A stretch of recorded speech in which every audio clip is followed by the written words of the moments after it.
Just that scratch right there.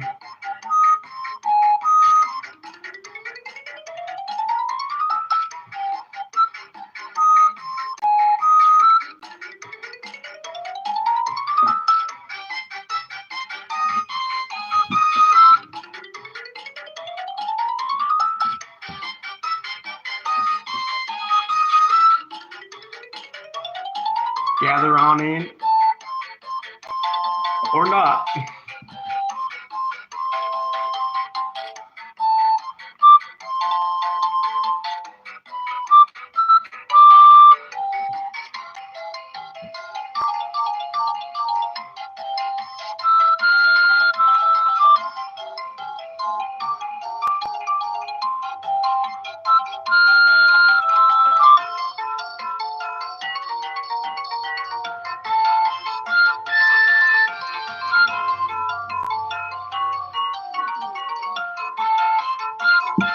I'm not gonna improv it because there's a borderline in comedy where it could be offensive, you know.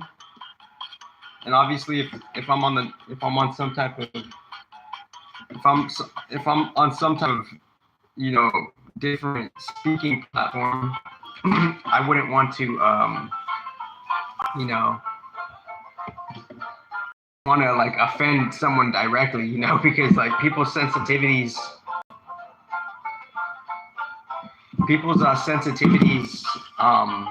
you got to be mindful of them, right?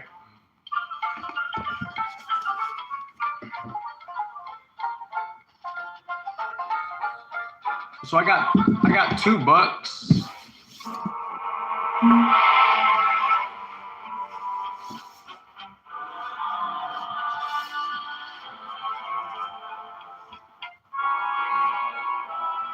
I got $2.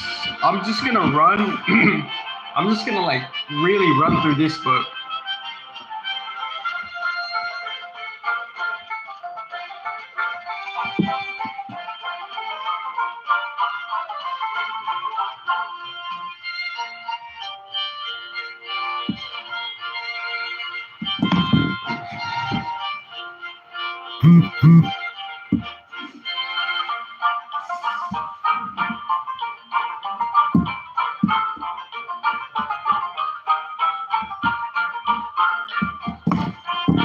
Which book should I start with? So I'm gonna cut the music. That was the musical introduction. And excuse me for my rigidity. Ooh. So when I bring this fellow up, I'm gonna speak about him in a way that's unbiased as possible, in a way that's quote unquote informative as possible, in a way that's news oriented as possible. Let me turn off the music. Music turned off. So when I speak about this guy, mind you, it's unbiased, it's informative, it's in my own perspective and perception of solutions, and it's news oriented. And obviously other people will have their biases or lack of biases, but they could still be giving inaccurate information or any other type of information when reporting about someone, right? So when reporting about someone, there could be gish galloping falsehood. So when I come up and talk about this guy, I'm gonna do it in such a way where it's unbiased to my best ability, right? Like this is news, it's information circulating, and it's affecting casually the global narrative and the global geopolitical economy of things, right? So if you're gonna bring this guy up, it's like, why is there a need for the news to tell us about someone? Because someone has made a leap in general evolution to create something of an infrastructure from a quote unquote universal infrastructure, end quote, meaning like something of a spirit-based thing.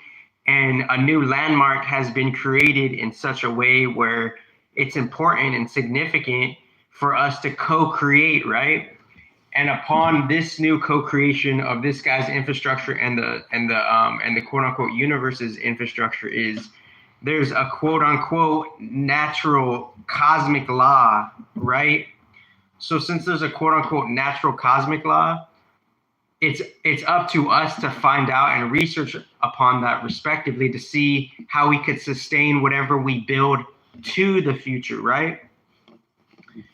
So and so this is a whole new series, right? So I don't know. I don't know why I combine these books. I just wanted to do a third series because, you know, I need to take a break from the other two series, you know, the business synergistics. It's kind of like that series. It's at such a rudimentary level because I know, you know, the organization of tech and AI obviously have brought the business ethics and mechanics of things at a whole new different level. And they're still catching up to recognize the spiritual changes and transitions most respectively. So with that being said, it's like I'm taking a break on the other series because, you know, the business one, it's so rudimentary to a touch that, you know, obviously there's diverse classes when going to school for a reason, so you don't get bored or stuck on one class because there's other things to do. So within that, I'm making a third series, and I don't know which book should I pop open first, iFunny or Elon Poo.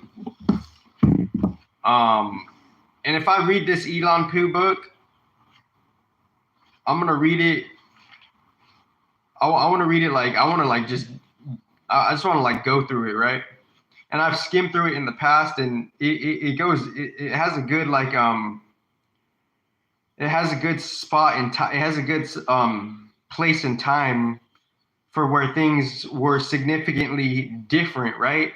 Like 2012 and 2010 and 2008 and 2005, it was an entirely different climate of energy. So the future is like it's a little bit of like it's a lot of stuff. It's significant. It's hype because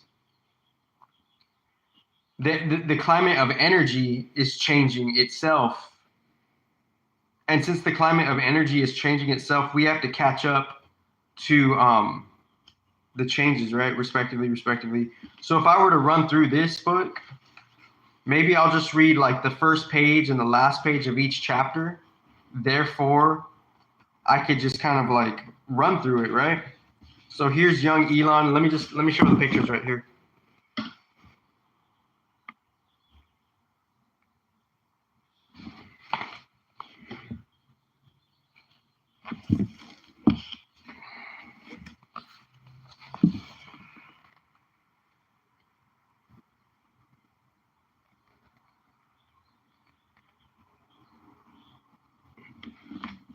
So the future is like it's dealing with a different energy climate respectively that is interactive with other fields of categories, right? Respectively.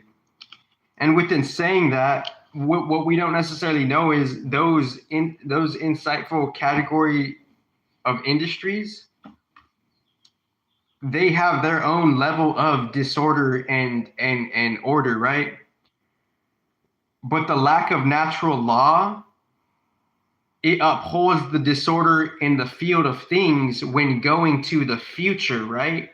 So since there's a lack of natural law that's applauded and upheld, because of that, that's why there's a particular type of disorderly distortion. So it's even going beyond like the spiritual experiences. It's seeing the juice of the dynamical logistics of the whole picture, right? It's seeing how the essence of something gets created, right? The essence of something gets created is there has to be a quote unquote natural law system inhabitor to have a pre-preservation for the creation to be a thing, right?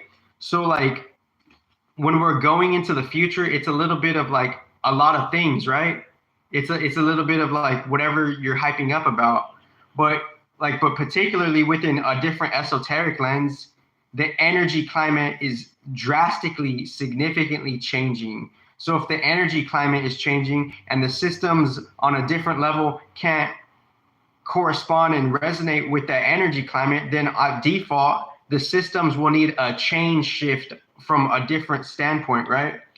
It will need a change shift from a different standpoint. So since it will need a change shift from a different standpoint, and there's a lack of natural law, we could be going into said future in a disorderly way, a detrimental, disorderly way. Mind you, the esoteric science of it, without the ego intellectual mind of saying, I don't like this guy for this reason, this reason. I don't like this for this reason and this reason because it's threatening my ego. I don't like this because it's my ego is just kind of feeling like some type of way, right?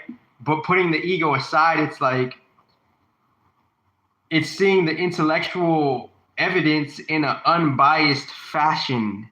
When we're going into the future, the essence of the creation is what harbors the essence of creation, respectively, is to see if the quote unquote natural law is there to nurture the said creation. And if the natural law is not there to nurture said creation, then the absence of that natural law for real, without the rhetoric of it, the essence of the creation will have a lack of harmony. It will have a particular type of dissonance, right?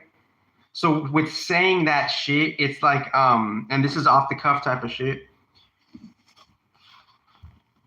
With saying that shit, beyond the hype, it's seeing how things are not just going to get created, but how are they going to get harmonically maintained for real? Like, without just like, you know, the fake artificial AI competition race. And you know what's funny? Let me just play a video right now. And it might be raw, it might be cringe, and it might be already like, you know, interpreted in a different lens. But I have unpublicated videos, and here's a guitar video. Here's two guitar. There's a lot of good underground guitar videos. I don't know if I want to share this one. But I did a mini video last month simply explaining how the AI competition race is simply false. But I'll get back to that later because I'm focused on a more lighter mood, right? Funny, and then just kind of showcasing, like,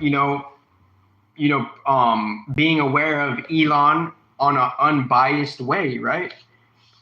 Because why wouldn't we start with that fair just? Because when we start with the unbiased way, we're literally telling nature and the universe to have some type of natural equal playing field, right? So if we're working for that natural equal playing field without even the religion and the spiritual dogmas of it, just on a direct, raw, natural level, if we're working for the equal playing field, wouldn't, despite all the chaos and distortion, wouldn't you think amidst that equal playing field would work for us? Right?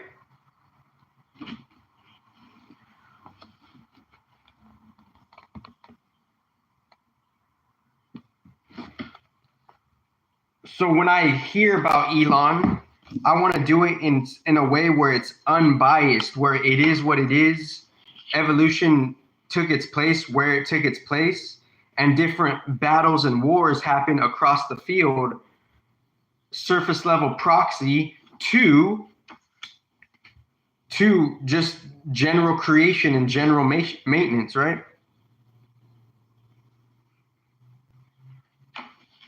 So and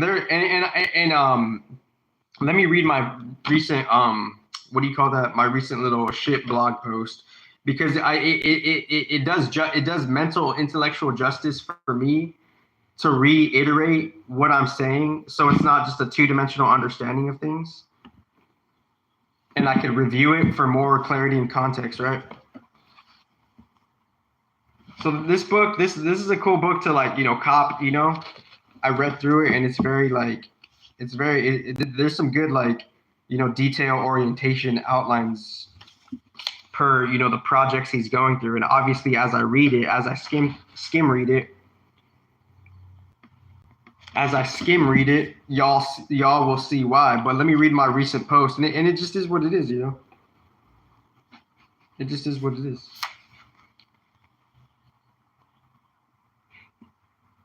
It's like, do y'all want the advanced truth or not? And if not, it's okay. Somehow it's okay, because things will exchange accordingly, right?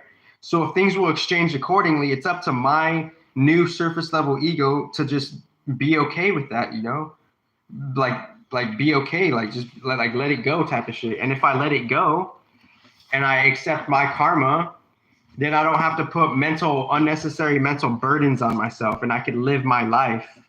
But the thing is, it's like the collective intelligence, it doesn't necessarily know that there's perhaps a spiritual compensatory act of equal exchange. Of exchange will do due diligence accordingly, right? I don't think I got this photo clear enough.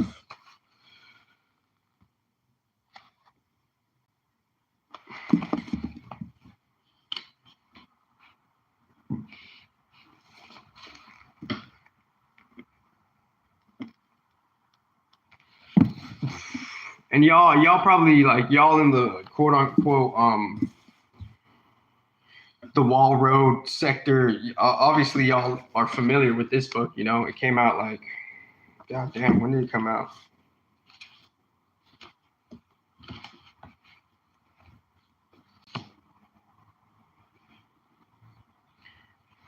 But man, in 3D, we get caught up in our own whirlpool of like distressful thoughts and confusion. We might not think things get exchanged accordingly, but what if we do? What if what if this life is subject to a whole different contract we signed up for and we chose to forget because it would be easier in a certain sense?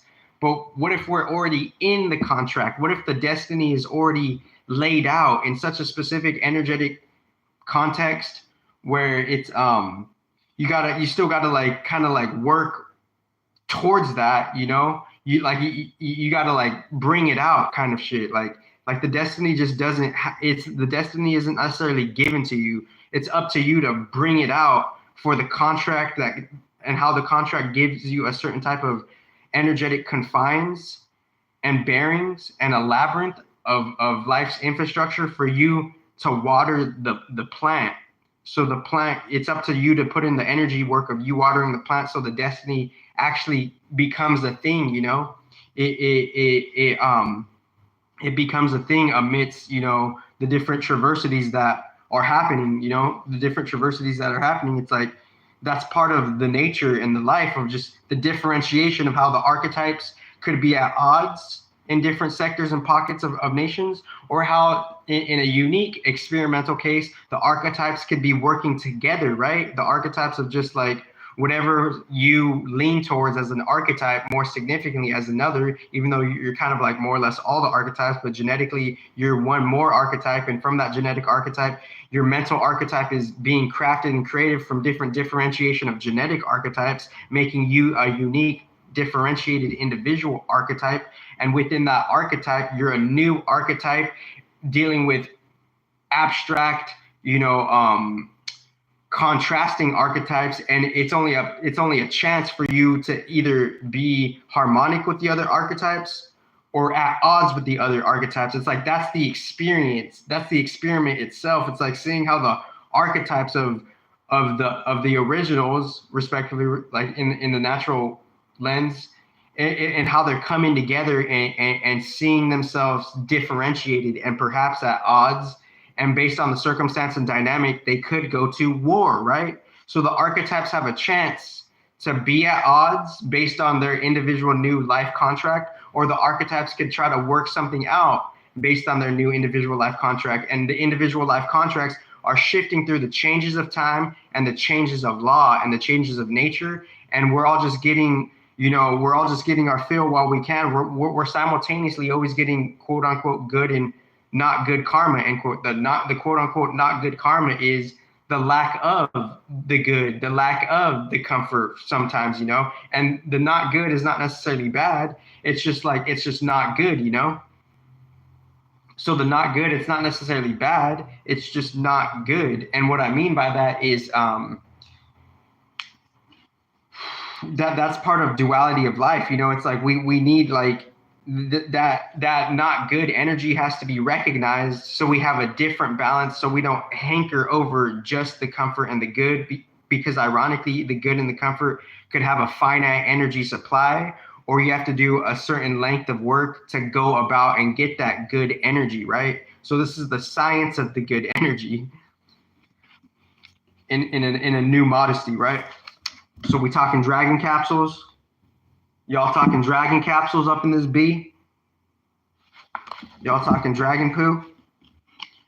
This girl didn't realize she was a raccoon in the past life, but her tendencies in the club and the university of her raccoonnesshood is showing based on the way she moves her buns and booty, based on how she has a fake synthetic foxtail, and she's using that foxtail, and it has a bushy style, and that bushy style is in an over raunchiest type of way, where as she's moving her booty, it looks like she is looking like a dead raccoon. So this girl in college, she doesn't realize she was a raccoon in the past life. But based on her peers' perspective and reviews on her, she is finally beginning to know that she might have been a raccoon in the past life. Let me read chapter 1. Hi, I'm Jimmy. Like me, you probably noticed the world is run by adults, but ask yourself, who would do the best job of making books that kids will love? Yeah, kids. So that's how the idea of Jimmy books came to life. We want every Jimmy book to be so good that when you're finished, you'll say, please give me another book. Bold. Give this one a try and see if you agree. If not, you're probably an adult. School of Laughs. And it's like, for some reason, if you put sh and replace the word in its plural aspect, in its prefix aspect, if you replace it with sh, it could be possibly more funnier. So what if I just said every country and replace their first letter with sh, sh? How would that country sound? And would it be funny, or would it be terrible? Would it be offensive, or would it be kind of like light-hearted? So what list of all countries, replacing the prefix with sh, list of countries of Earth. Fake AI that's not authorized to have real sovereignty. Give me the list of countries of Earth. Please be polite to AI. So for some reason, Google ranks the United States as #1. So is this a clue or something? Like, there's little clues that we could decipher that Google is saying, right? So look at Google is saying, look at the list of countries Google is saying, unbiased, right? It's saying United States, United Kingdom, Yemen. Oh, wait, it's not alphabetical either. United States, United Kingdom. So no wonder there's been cases in a non-biased way where Russia did make a documented claim about some type of national data trade exchange. Like, Russia had some type of perspective about Google. Pull it up in my natural flow, right? So why did Russia have a claim about Google? We'll pull that up, you know? I'm here. I feel settled, and I'm not trying to be too revealing, but I feel accomplished. I'm not too I'm not too antsy, like spirit, universe, and God knows he knows I did all that, he knows I did it, he knows I did it. And obviously Earth and its inhabitants have an extreme contrasting to the universe, right? And that's okay. It's okay. It's okay that we're learning new quote unquote natural law, so it could alleviate us from mental pressures and mental, fallacies and mental false inaccurate beliefs that are there, right? Respectively. So and obviously let me see, I don't know, the green's just, I guess I'm just on a low-key green, journey or something. So United States, United Kingdom, Yemen. So like this is the real natural international thing. If you just have an inkling of intelligence between the crossfires of chaos. Google, look, and I'm just saying it as it is. I'm saying it, I'm not saying anything against Google. I'm saying, why is Google listing these countries in this list of importance for some reason? And I'm not judging. I'm just saying it like, okay, wow, that's Google's like US based, and now they have their own and maybe it's just like, maybe it doesn't mean anything, you know? So United States, the United States, United Kingdom. So I'm gonna end it right there because I'm like, you know.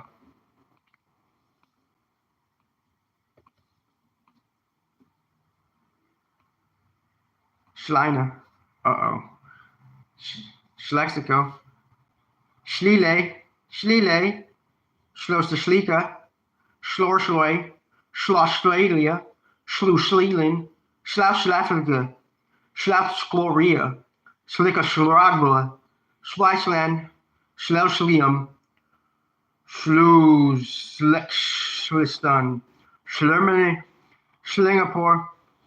Slazikskan, Slogotko Loko, Splain, Slowdy.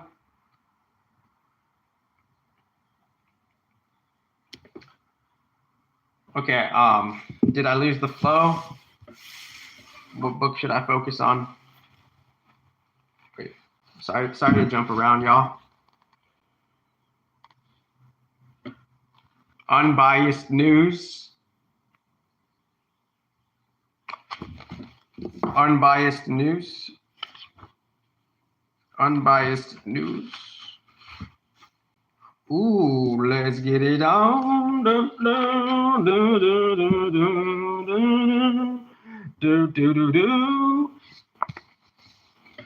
It's like y'all gotta be careful with what what disinformation. Like, be careful not to carry out disinformation before, like, in between the biased and the unbiased.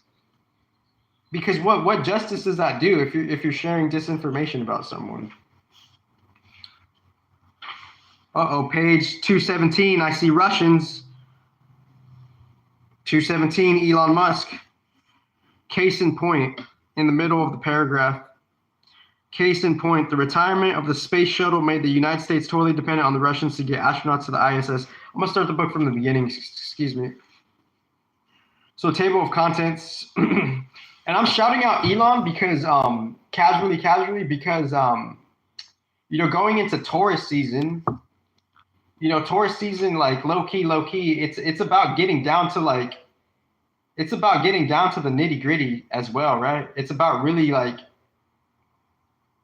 it's about really just doing the work, and like, are we gonna honestly do the mission, you know? And it could be raw, you know, it could be more raw. It could be like, it could be professional. It could be sophisticated. You know, I'm not saying this about all Tauruses, but Taurus could be the sophisticated psychopath. But not necessarily, you know. You know, like you wouldn't even guess it. You know, I think Taurus has the best poker.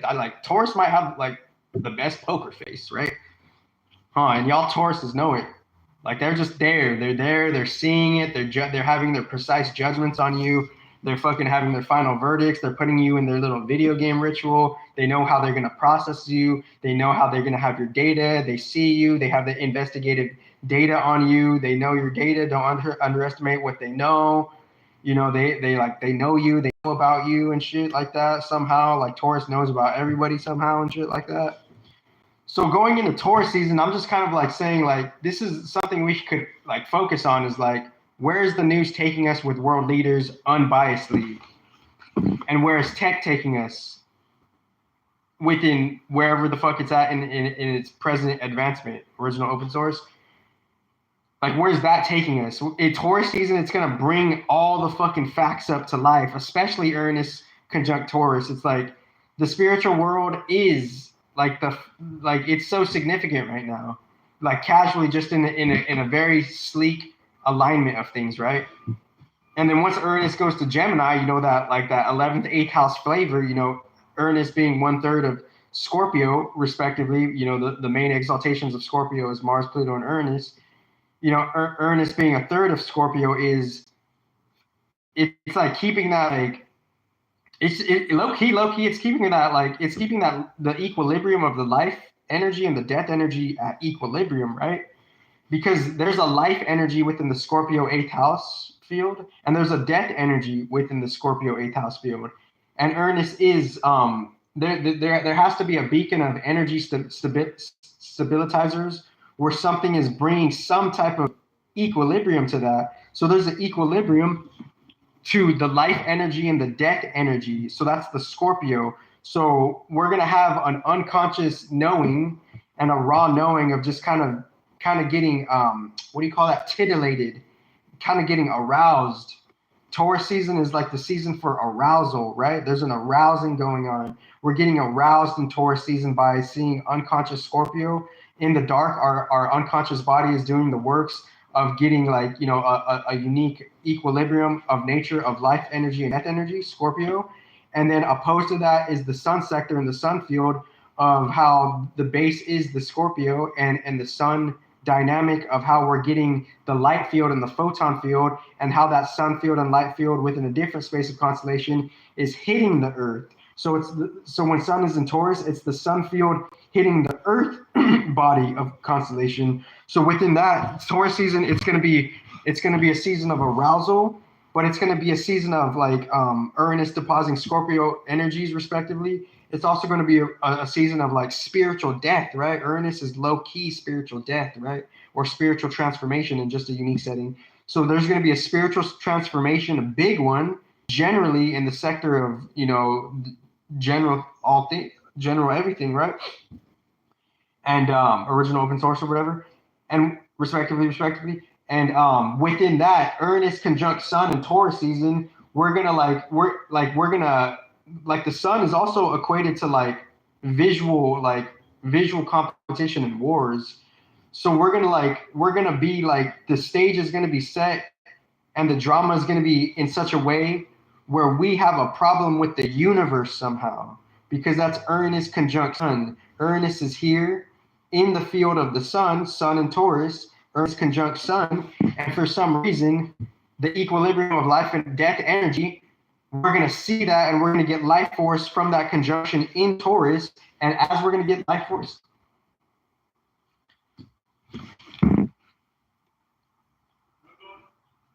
and as we're going to get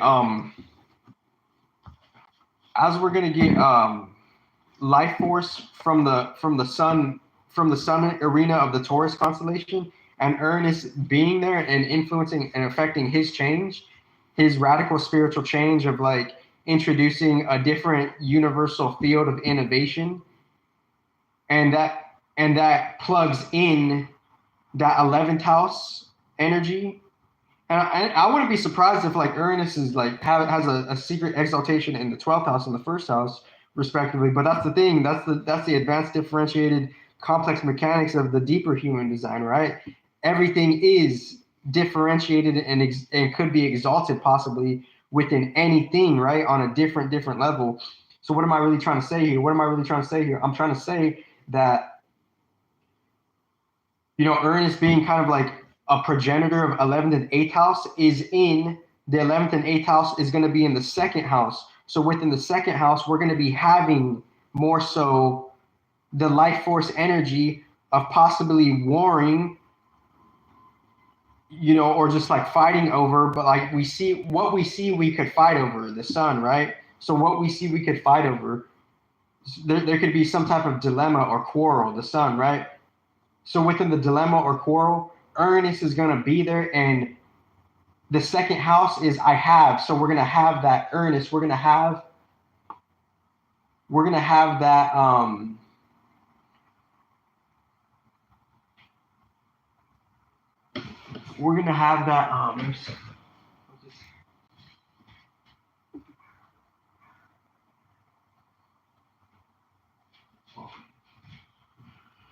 we're gonna have we're gonna be in like the sun field of coming from an unconscious place of radical sexual death transformation, Earth and Scorpio. So we're gonna unconsciously feel from the Earth's vantage point. We're gonna feel Earth and Scorpio, Sun and Taurus, and obviously I could do a more detailed diagram. Like I could write it out in the past of like, maybe the 6 is first. The Venus is first, right? 6, and then the 1 right there. So it's like a 6-1 kind of feel, right? Venus and Sun type of shit. And then Uranus is chilling in the Taurus, right? And then like obviously like we started off the 6-month cycle with like the Mars shit, and the Mars and the Saturn shit are that base. And then obviously Earth in Scorpio, Pluto is a ruler in Scorpio. So we're gonna our Earth body is gonna be sanctioned to feeling that. Our metaphysical gears are gonna be kind of like fixated to be Earth in Scorpio, like some type of deep physical transformation. And upon that deep physical transformation, being in such a spot where you have a quote unquote energetic privileged way to be one with that ride of being like in the proper place in the proper space at the right time, Earth and Scorpio, just kind of being with that particular Earth roller coaster or whatever. And within that, you're subjected and affiliated with natural transformation and natural, like you could have an ease with, you could possibly have an ease with like even death energy, right? So the Tauruses, they could be pretty mystical and misunderstood because they have Earth and Scorpio. So since they have Earth and Scorpio, it's like they can be easeful and plentiful with rapid transformation because they're fixated and their sun positioning is fixated in a way where they're going into a sun field of the second house constellation of Taurus, where they're opposed, where the opposition Earth of Scorpio is in a field of the sun, where to balance the constellation of Scorpio and all of what Scorpio has to offer, there has to be some type of real natural esoteric stability and structure.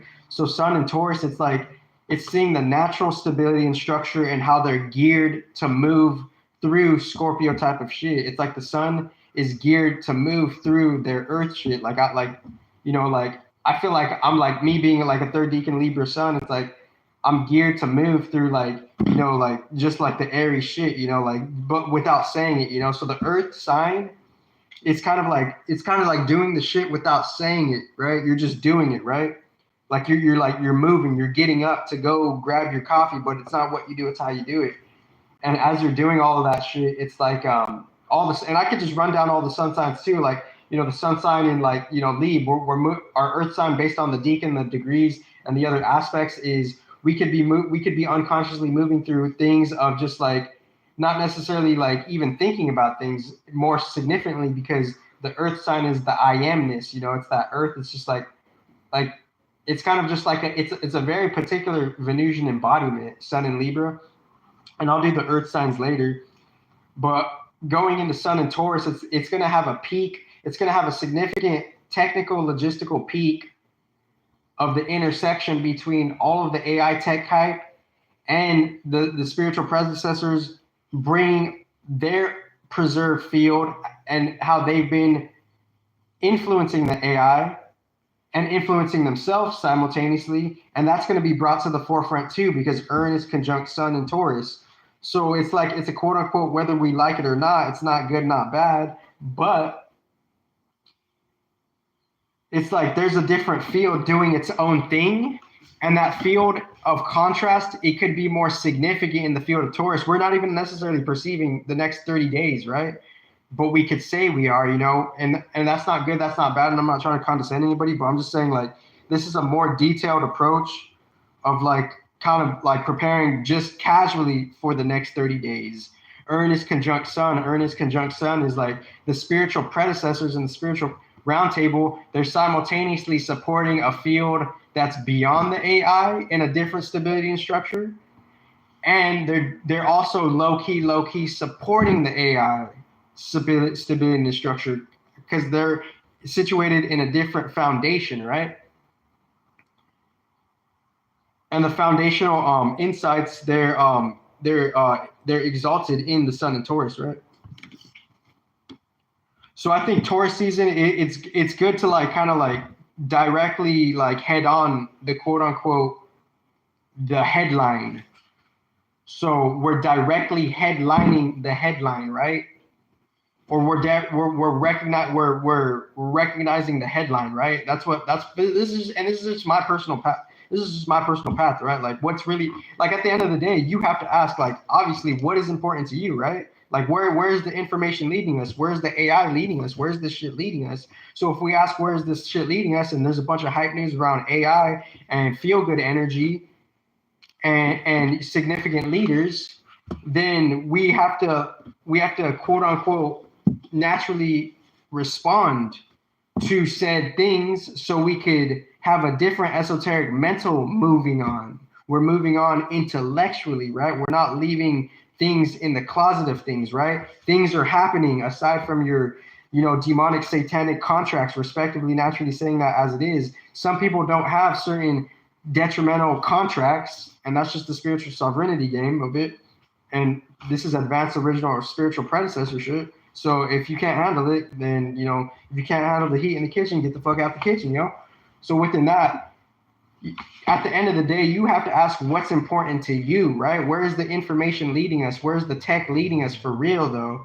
Not in just the toxic, replicated, like contracted, like, sketch, non-authentic, demonic, satanic way. There's an ocean of a difference in how AI is being used.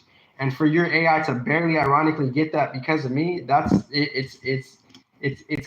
comical. It's ironically comical, right? It's like there's a song, there's like a Screamo song that says, "Who's the clown now?" Right? Who's the clown now? And like, I'll get to these funnies later. So should I read the funnies book, or should I read the table of contents of Elon? So this is a new third series, chapter 1. Let's read Table of Contents by Elon.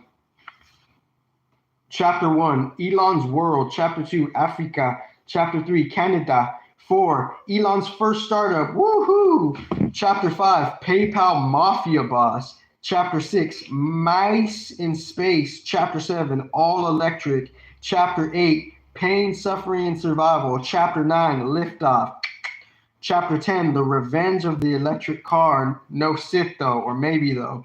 Chapter 11, The Unified Field Theory of Elon Musk. Epilogue, Appendix 1, 2, 3, Acknowledgements, Notes. So chapter 1 through 11. So it has 11 chapters, and it has approximately, without the appendixes, but if you want to count the appendixes and the acknowledgements, 402 pages. And let's read the photos just for funsies, right? This is something like an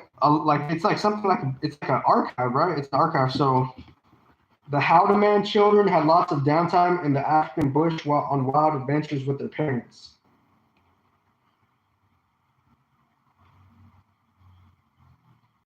As a toddler, Musk would often drift into his own world and ignore those around him. Doctors theorized that he might be hard of hearing and had his adenoid glands removed. Musk was a loner throughout grade school and suffered for years at the hands of bullies.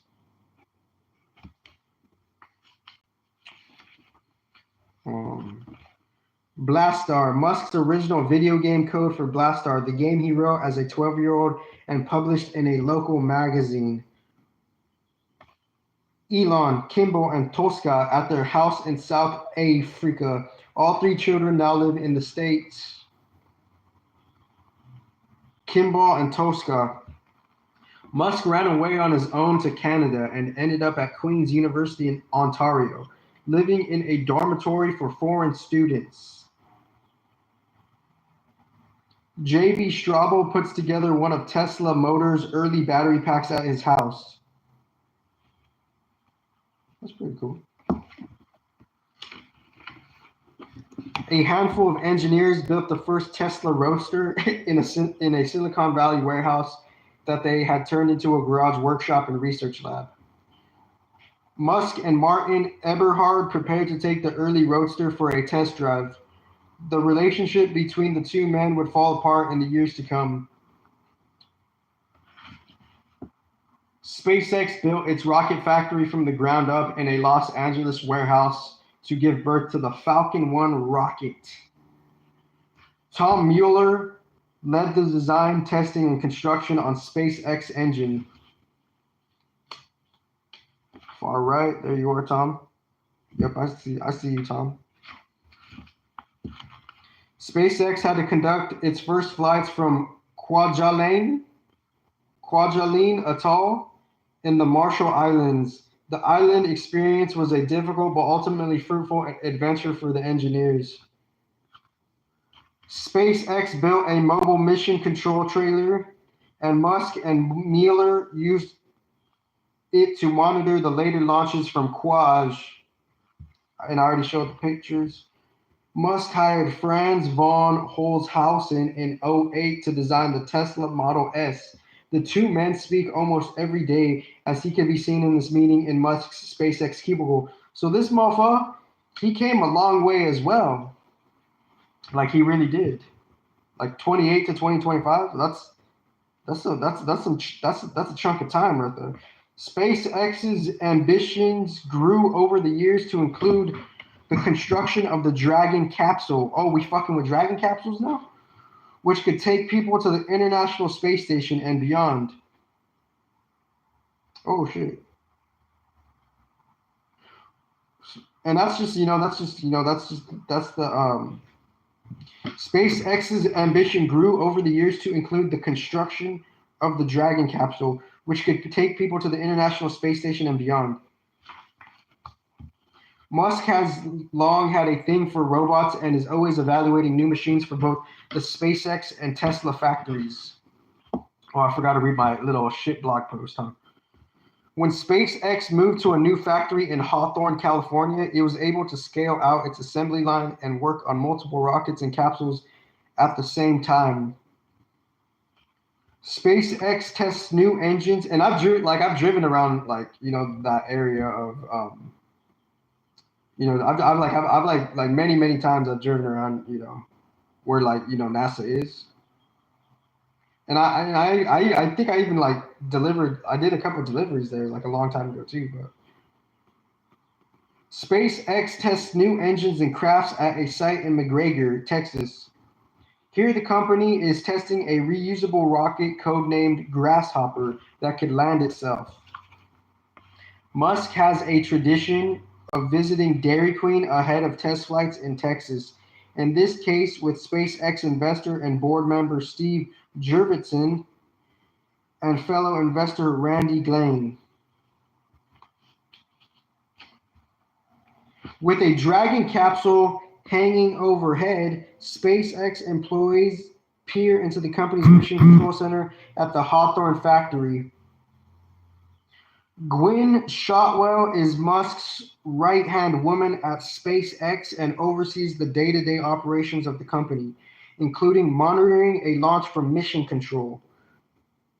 And I already showed you all the pictures. Tesla took over the new United Motor Manufacturing Inc., or NUMMI, car factory in Fremont, California, which is where workers produce the Model S sedan.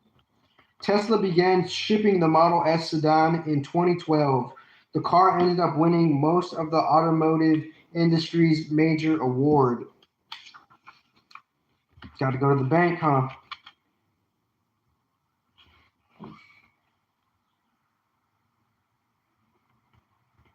Here's an interesting photo.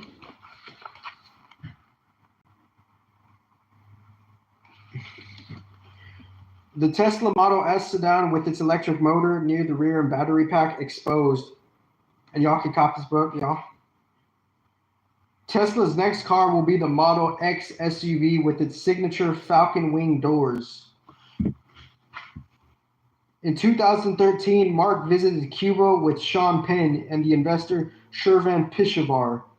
They met with students and members of the Castro family and tried to free an American prisoner.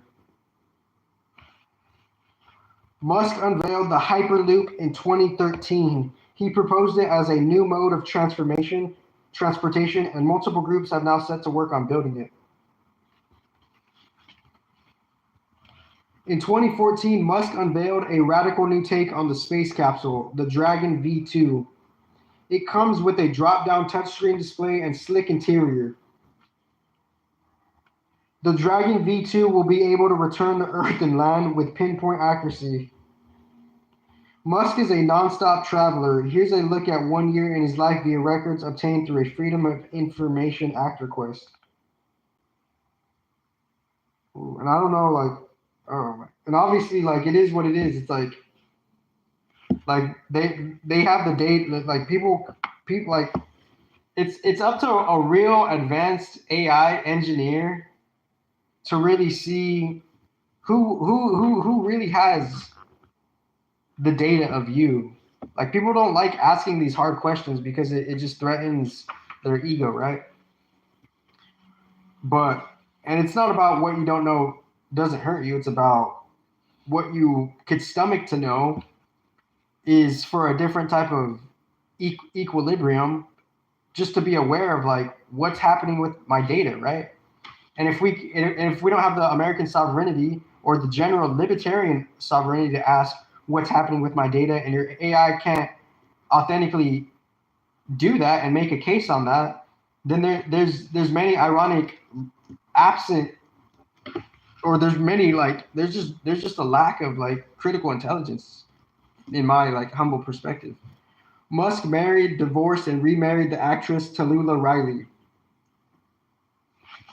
Let me see, I can't really see. Musk and Riley relax at home in Los Angeles. Musk shares the home with his 5 young boys. So I don't really want to get, I just wanted to read the pictures. I don't want to get into the drama of this life. I'm more interested in like the information and the breakthroughs, right? So you get that clear. Like, first of all, I'm interested in the information and breakthroughs and general conscious intelligence could see the difference in how there could be a news outlet that could just be doing it for petty drama, or there could be news outlets that are actually authentically perhaps doing it for the breakthroughs and the information. Because when I skimmed this book, it was very informative. But I'll come back to this book. This is a new series, Dead Man Rolling. And put on the funny music again. And what should I name this series? I don't know what I should name this series.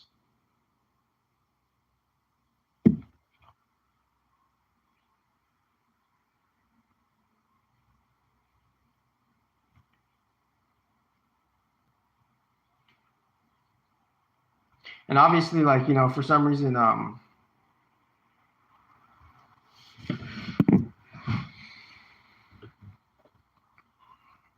obviously, like, the visuals could be updated. And I always encourage people to, like, you know, reformat it so you could start from like some type of beginning, and then maybe AI could edit it in such a way where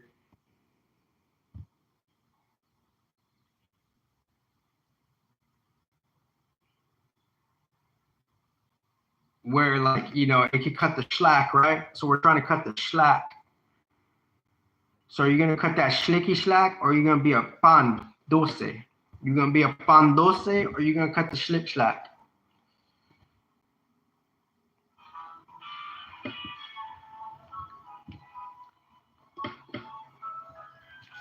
Dead Man Rolling. All puns intended. Original underground shit. Wow, it's there too. Dead Man Rolling.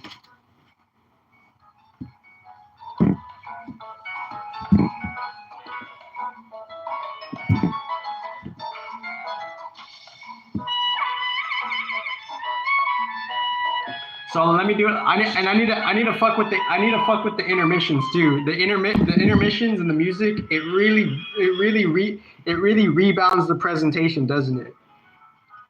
Because it's like people have like, you know, we need to pause, right?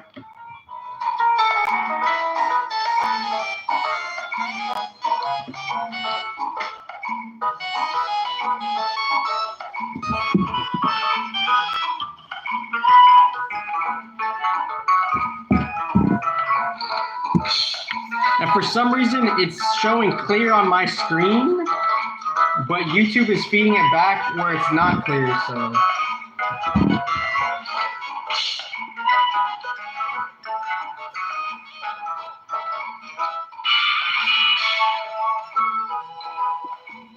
And maybe you were a raccoon in the past life. Maybe you were a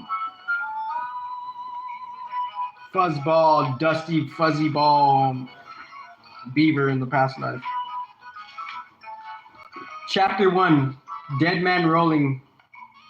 Hi, everybody. I'm Jamie Grimm, and here are a couple of things you should know about me right away. Since these will probably be my last days on Earth, 1, I'm a comedian. 2, my cousin Stevie Kostrov is going to kill me this coming Friday night at 8 o'clock Eastern, 7 o'clock Central. Yep, I'm like a carton of milk. I have an expiration date because Friday nights at 8 is when my new TV show, Jamie Funny, airs on BNC TV. And this time, Stevie might actually have a pretty good reason to destroy me. You see, just for Yuka, we're shouting an episode making fun of Long Beach Middle School's longest running bully. We're halfway through the first season of Jamie Funny, which tapes in New York, and guess what? My sitcom is a huge hit, almost as big as the fist Stevie Cosgrove is going to hit me with when he sees this Friday's episode about Skeevy Musgrove. Guess we should have disguised his name better, huh? My good friend Gilda Gold is directing the Skeevy episode. Our best buds, Joey Gaynor and Jimmy Pierce, are playing my best buds, Joey and Jimmy. Yeah, the TV show is kind of based on my life. It makes things easier and much more dangerous. Quiet on the set called Gilda, and action. We start the scene. Congratulations, Jamie, says Gaynor. Sitting in the front row, you won the Teacher for a Day contest. Turns out Gaynor is actually a pretty decent actor, way better than me. Jimmy Pierce, well, he's a brainiac. He more or less mumbles most of his lines. Yeah, Jamie, Pierce mumbles. Congratulations, man. Actually, it sounds more like, yeah, mammy. Math calculations, ham. Which is sort of funny, so Gilda doesn't call cut at the scene, and the scene keeps going. Class, I say, popping a wheelie. Class, I say, popping a wheelie, greased up like a summer bacon breakfast pig in the middle of a summer July in Zimbabwe with a new bleached blonde hair outlook. Class, I say, popping a wheelie. As teacher for the day, I hereby outlaw homework for the rest of the year. Whoa, says Gaynor, totally in character. Can you do that? Today I am a teacher. Today I could do anything. Even if it's about tomorrow, asks the actress playing Gilda Jewel, who's sort of my love interest on the show. Not that I have all that much interest in the mushy junk the writers keep coming up with. And yes, she's kind of sort of based on Gilda Gold. Teachers are like Roman emperors, I say. You mean they're all dead? Snarls the burly kid playing Skeevy Musgrove. Just like you. Gilda gives the Skeevy actor a cue to raise his gigantic pea shooter, which is about the size of an Amazonian blowgun. It's time to play dodgeball with spitballs. He shouts as the prop guys use an off-camera air cannon to blast wet paper wads at me. I duck, dart, dodge, rock, and roll to avoid all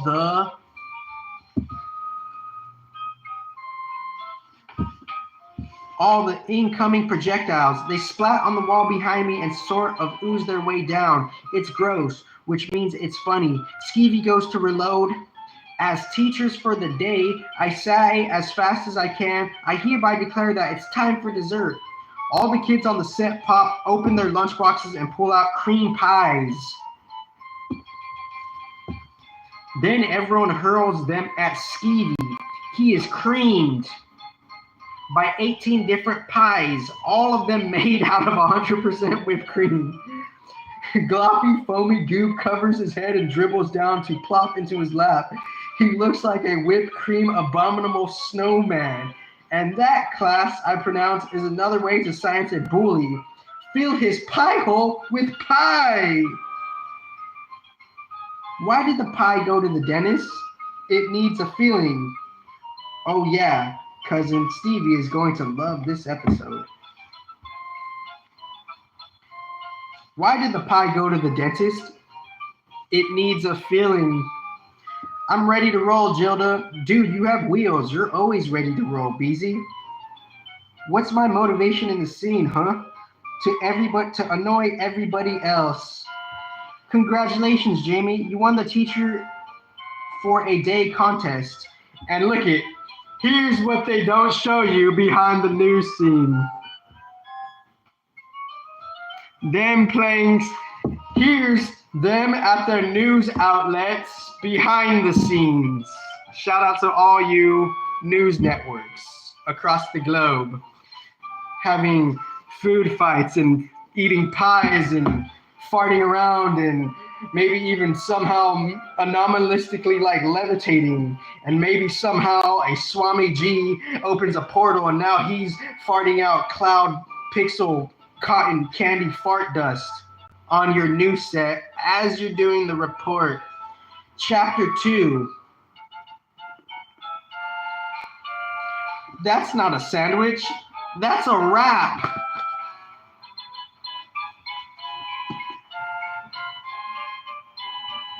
That's not a sandwich. That's a wrap. Okay, everybody, says Gilda. That's a cut and a wrap. Episode number 11 is in the can. 11 chapters, 11. Wow, so 11s. So that original one, the spirit before Kali and the sun. The real original. The 11. Never mind.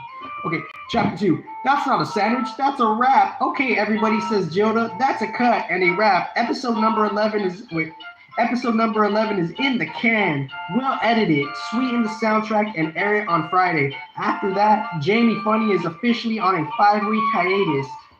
The studio audience cheers. The cast and crew cheer too. We've been working pretty hard on the show for 3 months straight. Now we all get to take a well-earned vacation. Instead of being tutored on the set, next week, Gilda, Gaynor, Pierce, and I will be heading back to the Long Beach Middle School, where the real Stevie Musgrove still reigns supreme. But these days, Stevie Cosgrove shares his head bully duties with Lars Johansson, an 8th grade giant who moved to Long Island from Minnesota. Lars is so big, I think he used to be Minneapolis. Find me a French fry in there. I want chicken nuggets. Where's me nuggets? Get in my motherfucking stomach, my nuggets. Star Naga. It will be weird going back to a real middle school instead of the fake one on the Jamie Funny set, but I'm kind of looking forward to it. Middle school is where I've always found my best material. It's also where I ate my mystery meat, had my head stuffed into a toilet, and learned that there are 3 kinds of people in this world. Those who are good at math and those who aren't. But hey, it all turned into pretty good punchlines. Life has really changed for my friends Gaynor, Pierce, and Gilda, too. Gaynor has earned enough money to help out his mom, who is still recuperating from a bout with cancer. Schlancer. He's also bought himself a couple of new nose studs. One sparkles so much it looks like an electronic zit. Pierce, our resident genius, is saving his Jamie Funny paychecks to bankroll his college education at Harvard and MIT. He wants to go to both at the same time. They are actually quite close to each other, he tells me. I, of course, may need to purchase a hoverboard for the commute between campuses. or a drone? I need to crunch some numbers to determine which one would be most efficient.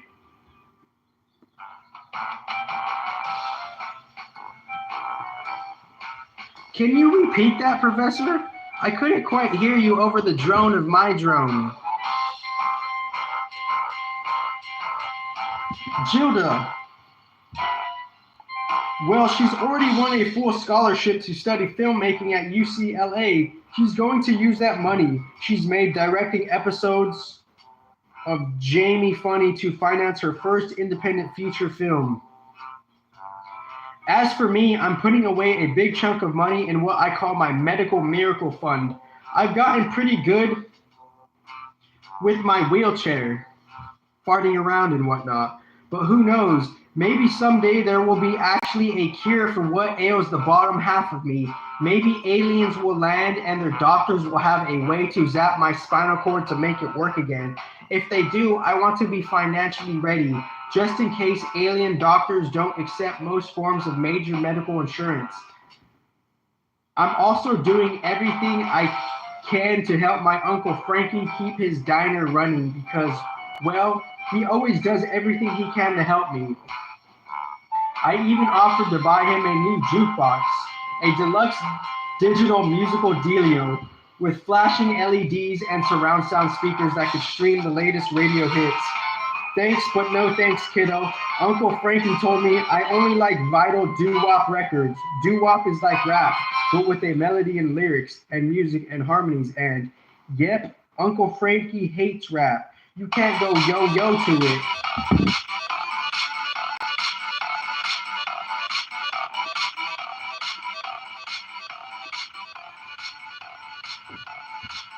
Yup, Uncle Frankie hates rap. You can't go yo-yo to it, he says. I've also been helping out at Smileyville, which is what I call my Aunt and Uncle Smiley's house. That's where I live, in the garage. Actually, it's more like my personal Jamie cave, with remote-controlled gliding doors, a jumbo flat-screen TV, my red Mustang convertible roommate, a fridge, a microwave for late-night nachos or s'mores, and all kinds of gardening gear. Need a weed whack? I'm your guy. Smiley isn't my aunt, and Uncle's Smiley isn't my aunt, and Uncle's real last name. I just call them that because they seldom smile. They're missing the grin and chuckle genes, too. Their real name is Kosgrov, as in Stevie Kosgrov. Yup, Long Beach Middle School's meanest bully is their son, making him my cousin, which will make it super easy for him to cream me on Friday night when his character gets creamed on Jamie Funny. Home is where the psycho cousin is.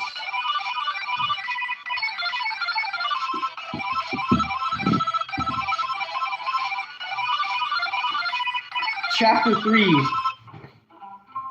Pie in the sky ideas. Since I can't stop the Earth's rotation, hey, I can't even walk.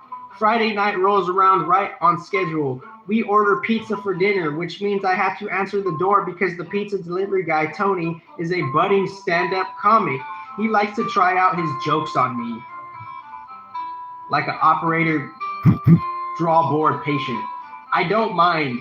Every comic needs a chance to work on his material. When I was starting out, I used to recite my routines to seagulls and pigeons, and they just used to shit on me. And yes, if birds don't like your jokes, they will poop on your shoes. Hiya, Jamie, Tony says when he comes to the door with 3 pepperoni pies. Good to be here, you know. When Mrs. Smiley called in the pizza order, she wondered if it would be long. I told her, no, it will be round. Know how to fix a broken pizza with tomato paste. What does an aardvark like on its pizza? Anchovies. Sheesh, these jokes are so cheesy. Tony looks around behind me nervously. So is your cousin Stevie home? Not yet. I think he's still shaking down a few 6th graders behind the 7-Eleven. Straight dump trucking them. Good. I'm not saying Stevie's dumb, but one time I asked him if he wanted his pizza cut into 6 slices or 12. He said 6. I'm not hungry enough to eat 12. I laugh. Tony smiles. You like my new material? You like it? Keep working on it, I say, because I remember some of my early jokes. They came right out of books for first graders too. The only way to get better at anything is to practice, practice, practice. Tony takes off. I wheel the pieces into the dining room where we wolf down dinner, then settle into our usual spots in the living room for Jamie Funny. Mrs. Smiley cozies up on the couch with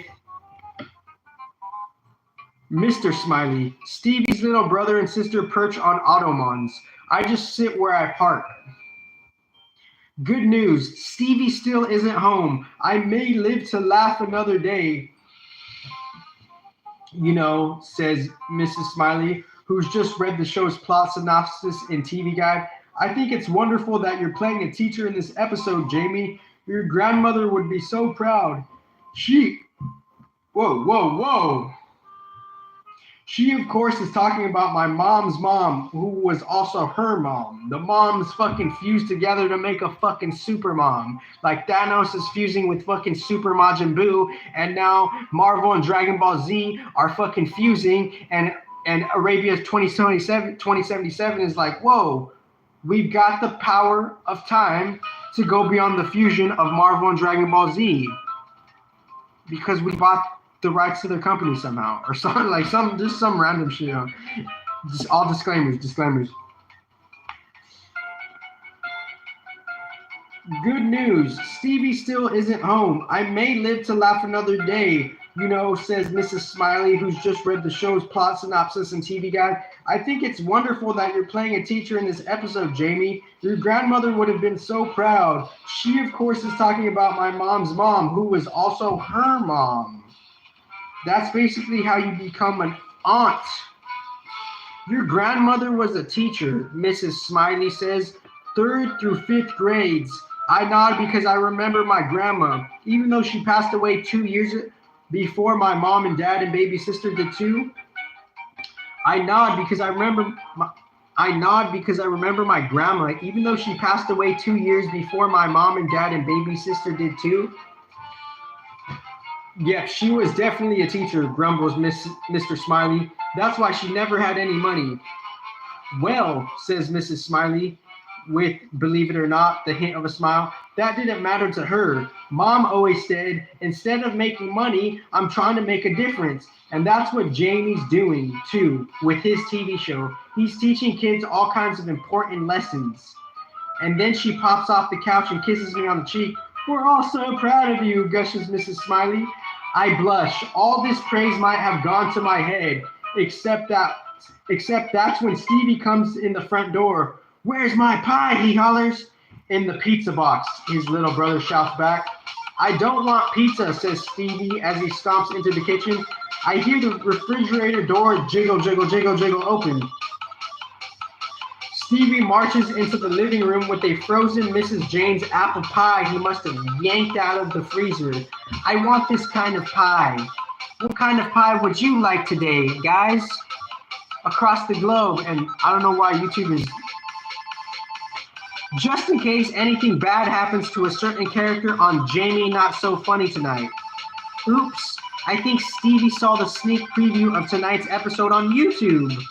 He tosses the frozen pie up and down in his hand like he's weighing a cinder block. I have a funny feeling this one apple pie is going to hurt a lot worse than all the cream pies in Boston. Prepare to die by pie, guy. Can I at least request blueberry for my last meal? Someone, guess, suffered from a case of unknown blue balls. Unknown blue balls. Did someone say unknown blue balls?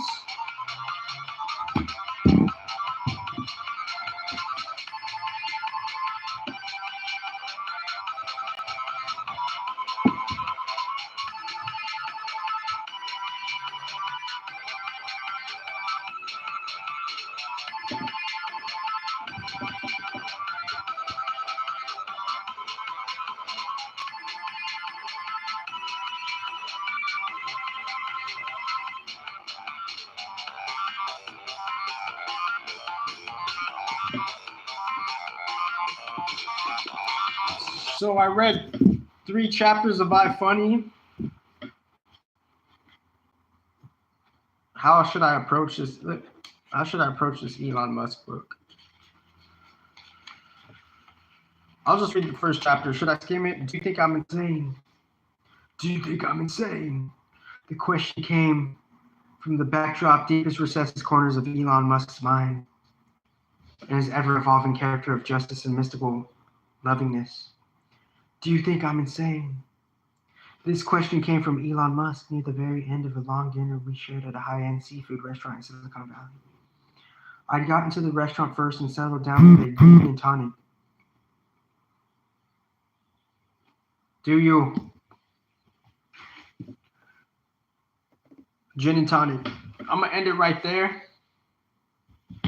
You know, or y'all want me to keep? Y'all want me to read chapter 1? Well, if for this series, like if I really want to finish the book,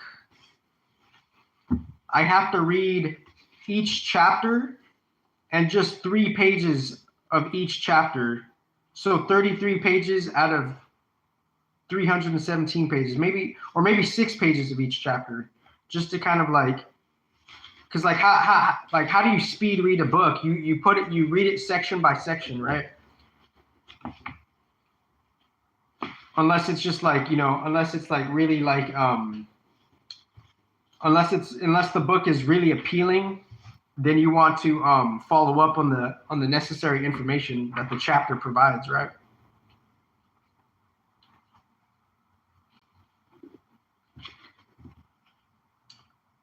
Thank you guys.